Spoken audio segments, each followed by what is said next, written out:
여러분은 비전이라는 그런 말을 들으면 어떤 생각이 떠오르시나요? 제가 주위에 몇몇 분들에게 한번 물어보았습니다.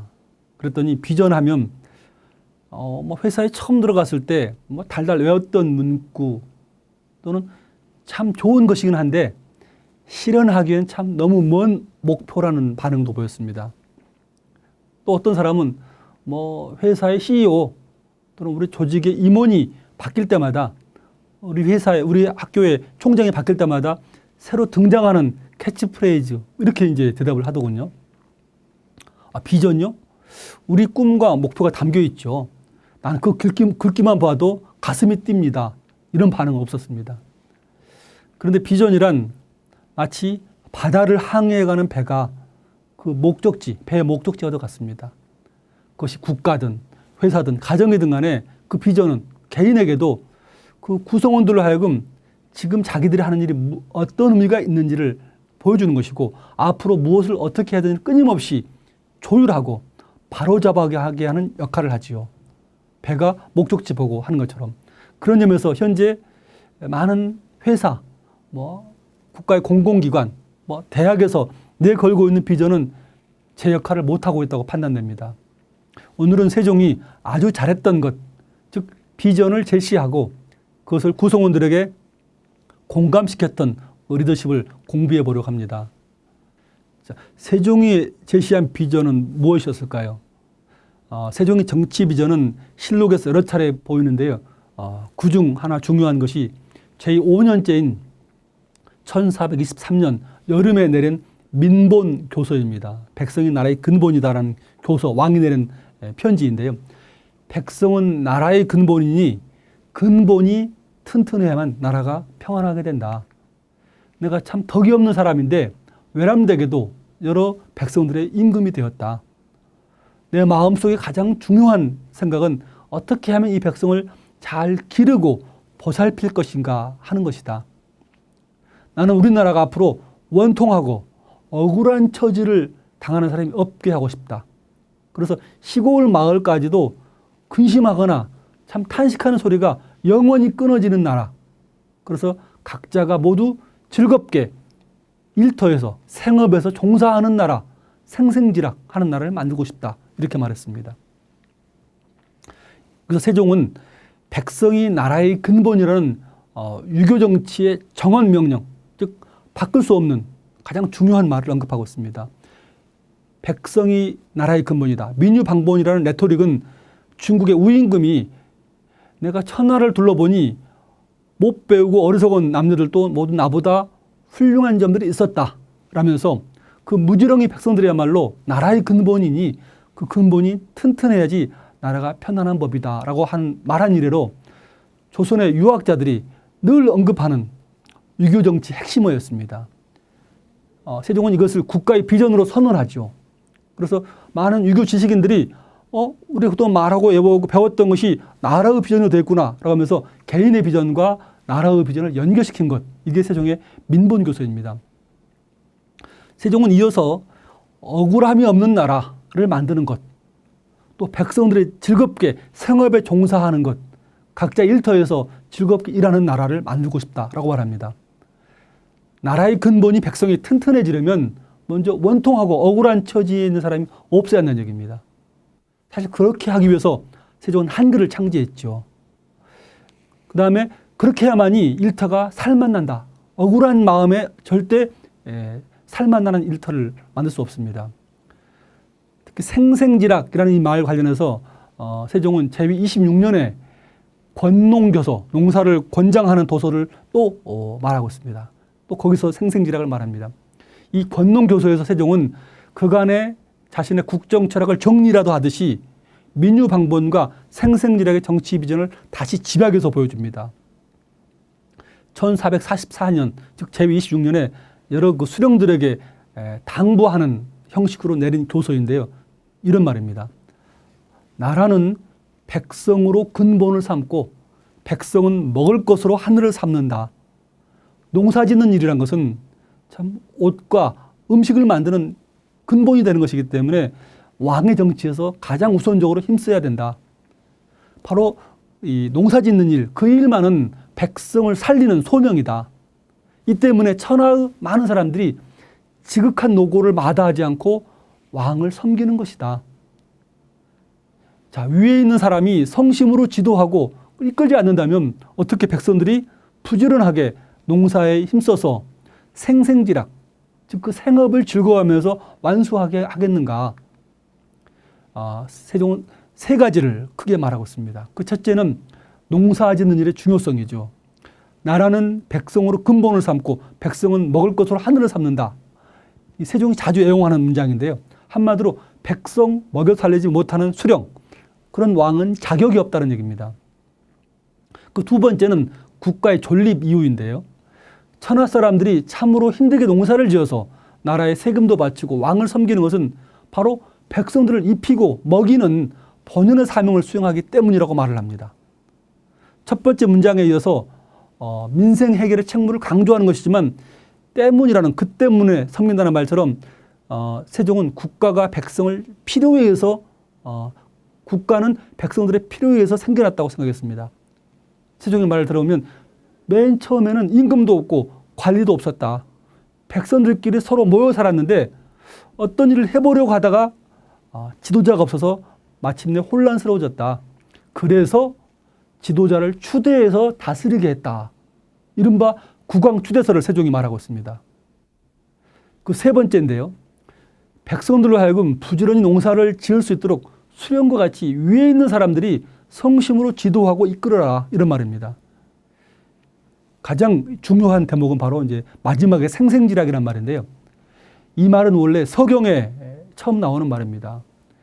너희 만민들로 하여금 생업에 종사하며 즐겁게 살아가게 만들지 않으면 내가 죽어서라도 꾸짖음을 들을 것이다 라는 반경이라는 사람이 말해서 유래했습니다. 즉 상나라의 군주였던 반경은 생업을 즐겁게 해서 일을 일으키려면 그 삶이 풍요로워질 것이다. 즉 생업을 즐겁게 해서 일을 일으키면 그 삶도 풍요로워진다 라고 해서 자기가 맡은 소명이 백성들의 낙생, 생생지락에 있다고 말을 했습니다. 세종은 참 이 말을 매우 좋아했습니다. 조선왕조실록을 다 검토했더니 생생지락이 총 16번 나오는데 그 중 절반, 8번은 세종이 한 말입니다. 세종실록을 보면 세종은 수령을 지방에 내려보내면서 이렇게 말합니다. 백성들로 하여금 편히 살면서 생업에 재미를 붙이게 하는 것, 그게 네 책무다라고 말합니다. 그렇게 되면 다 집집마다 넉넉해지고 사람마다 풍족해진다. 그리고 예의를 지켜서 서로 겸양하는 풍속도 나오게 되고 결국 시대가 평화롭고 해마다 풍년도 될 것이다. 우리가 생각하는 태평시대의 즐거움이 바로 거기에 있다라고 말합니다. 여기서 세종은 앞에서 살펴본 그 좋은 나라, 생생지락의 세 가지 조건을 말하는데요. 우선 가정 경제가 넉넉한 나라, 두 번째는 서로 양보하고 존중하는 사회 풍토, 마지막으로 전쟁 없는 평화롭고 풍요로운 국가를 두고 있습니다. 즉 사람들에게 안심하고 생업에 종사할 수 있도록 하는 일, 그게 지도자가 최우선적으로 해야 한다는 것입니다. 만약 그렇다면, 직장이 즐겁다면, 생업이 즐겁다면 누군가가 나라를 혼란스럽게 흔들어도 꿈쩍하지 않을 것이다. 이게 세종의 생각이었습니다. 자, 그렇게 하기 위해서 국가가 가장 유념할 게 있는데 바로 그것은 긴급하지 않은 일로 공사를 일으키지 않는 것이라고 합니다. 그래서 농사의 시기를 뺏지 말라라고 말합니다. 백성들의 시간을 귀하게 여기라는 말인데요. 세종은 백성의 시간을 헛되이 하지 않을 때 훌륭한 업적도 나온다라고 말합니다. 수령이 백성의 시간을 함부로 빼앗지 않으면 백성들은 저절로 밭에 들에 나가서 힘써 농사 지을 것이고 또 우리 어버이를 섬기고 자녀를 잘 길러서 우리 백성들이 생명이 오래 장수할 것이다 라고 말을 했습니다. 그것이 곧 나라의 근본이 튼튼해지는, 견고해지는 지름길이라는 것입니다. 제가 볼 때 15세기판 GWP, Great Workplace라고 판단되는데요. 이런 세종의 생생지락 비전은 특히 두 가지 점이 주목이 됩니다. 그 하나는 원통하거나 억울한 사람이 없어야 한다는 것입니다. 조직 내에서 말이 막히거나 마음이 눌려 있으면 결코 생생지락할 수 없지요. 혹시 여러분 주변에 말이 막혀 통하지 않는 곳이 없는지, 그래서 원망하는 사람이 없는지를 한번 살펴볼 필요가 있습니다. 다음으로 먹는 문제를 해결하기 때문에 백성들이 힘든 노고를 마다 않고 왕을 섬긴다는 말은 다소 충격입니다. 동서양을 떠나서 정치의 출발점은 바로 왕이 아니고 백성으로 표현되는 조직 구성원들이라는 얘기입니다. 리더십의 저는 프린시피라고 생각합니다. 언제 어디서든 간에 관통하는 원리인데요. 내가 우리 동아리, 우리 조직의 리더인 것은 바로 밥으로 상징되는 생계를 책임지기 때문이라는 말로 표현할 수 있습니다. 그리고 그 밥벌이를 잘 하도록 시간의 배려를 하는 것, 이게 바로 세종이 말하는 생생지락의 조건이죠. 그럼 세종은 생생지락을 하기 위해서 어떻게 또 그 비전을 어떻게 구성원들에게 공감시켰을까요? 자, 첫째는 신하들과 고전을 함께 읽어가면서 비전을 형상화한 것입니다. 그는 경연에서 맹자 얘기나 서경의 구절을 읽고 토론하면서 생생지락의 비전을 함께 발견했습니다. 이른바 독서 토론을 통해서 함께 비전을 찾아내는 것인데요. 이것은 최고 지도자가 머리를 싸매고 발견한 문구이거나 외부 전문 컨설팅 업체에 맡겨서 만든 문구하고는 차원이 다른 것입니다. 함께 책을 읽어가면서 그 당시 사람들이 공부하면서 읽고 외웠던 문장, 즉 생생지락이라는 말 속에서 그 시대에 꼭 필요한 비전이 무엇인가를 찾았기 때문에 많은 사람들이 그걸 내 것으로 생각을 했습니다. 자, 그 둘째는 백성들과 인재의 말에 귀를 기울이면서 비전 달성의 방법을 모색한 것입니다. 이때 중요한 것은 그 방법들이 백성이 나라의 근본이라는 정치의 제일 원리를 얼마나 잘 구현할 수 있는 것이냐 하는 것이고, 따라서 국가의 정책을 수립할 때 힘없는 백성들의 입장을 먼저 헤아려야 한다는 게 세종의 생각이었습니다. 특히 그 비전에 대해서 비판적인 사람들의 마음을 얻는 것이 아주 중요하죠. 바로 그때 세종은 경청이라는 비법을 사용했습니다. 다시 말해서 비판하는 인재의 말을 경청하면서 비전을 구현할 방법을 모색한 다음에 그들에게 위임하면 오히려 더 큰 성과를 내는 경우가 많았습니다. 그리고 세 번째는요, 진실된 마음으로 일관된 태도를 취하는 것이 중요합니다. 비전을 공감하려면. 세종은 나라에서 법을 세울 때 가장 중요한 것은 믿음을 갖게 하는 것이라고 합니다. 잦은 제도 변경을 반대하죠. 충분한 토론을 거쳐서 수립된 법과 제도는 때로 10여 년 이상 설득 과정을 거치면서 실생활에 뿌리 내리게 했습니다. 세제를 개혁할 때, 북방 영토를 개척할 때, 새로운 농사 기술을 전파할 때 바로 그랬습니다. 이 과정에서 가장 중요한 것은 지도자의 진실된 태도라고 세종은 보고 스스로 솔선수범했죠. 지도자가 진정성 있는 태도로 일관되게 비전을 강조하고 추진하면 자연스럽게 신뢰가 쌓여서 구성원의 생각들이 비전을 향하고 마음을 움직이도록 하는 것이죠.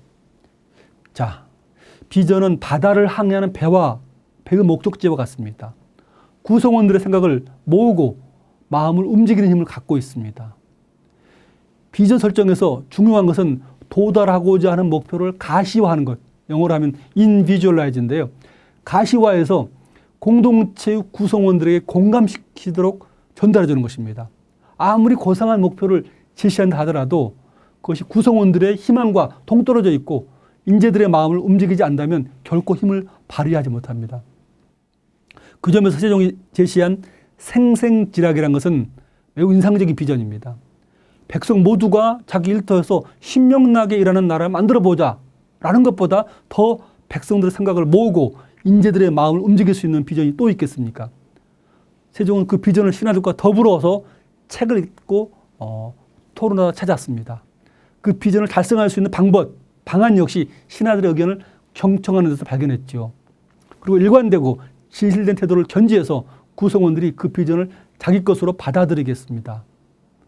여러분도 자기 비전을 세울 때 또는 여러분들의 소속한 공동체의 비전을 만들 때 함께 책을 읽고 토론하는 과정을 거쳐보고 나아가서 구성원들의 생각을 모으고 마음을 움직이는 그 비전을 만들어 보면 어떠할까요?